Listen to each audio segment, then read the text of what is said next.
ফাহিম আমার বয়ফ্রেন্ড কিভাবে হয়? ফাহিম আমার ছেলের মতো, ওদেরকে আমি ওদের বাপ মা ওদেরকে জন্ম দিয়ে বড়।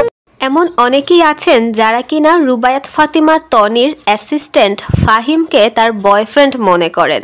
এমনই একটি কমেন্ট এসেছিল তনির সামনে।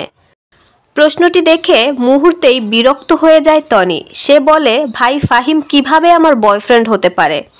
ওর বাবা মা হয়তো ওকে জন্ম দিয়ে বড় করেছে, কিন্তু আমি ওকে হাতে কলমে শিখিয়ে মানুষ করেছি। ফাহিম আমার ছেলের মতো, ওদেরকে আমি ওদের বাপ মা ওদেরকে জন্ম দিয়ে বড় করছে ঠিকই, ওদেরকে আমি শিখাইছি। ফাহিম আমার এখানে সেলসম্যান হিসেবে জয়েন করেছিল, তাকে আমি ট্রেনিং দিয়ে আমার অ্যাসিস্ট্যান্ট বানিয়েছি। শিখাইতে শিখাইতে শিখাইতে শিখাইতে ফাহিম আমার এখানে সেলসম্যান হিসেবে জয়েন করে, আজকে ফাহিম আমার অ্যাসিস্ট্যান্ট। আপনারা কিভাবে এত নোংরা কুরুচিপূর্ণ কথা বলতে পারেন? এমনই প্রতিক্রিয়া ছিল তনির।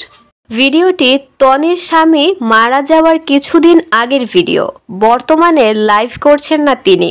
বর্তমানে বলা যায় তনি মানসিকভাবে বিপর্যস্ত হয়ে সোশ্যাল মিডিয়া থেকে দূরেই আছেন।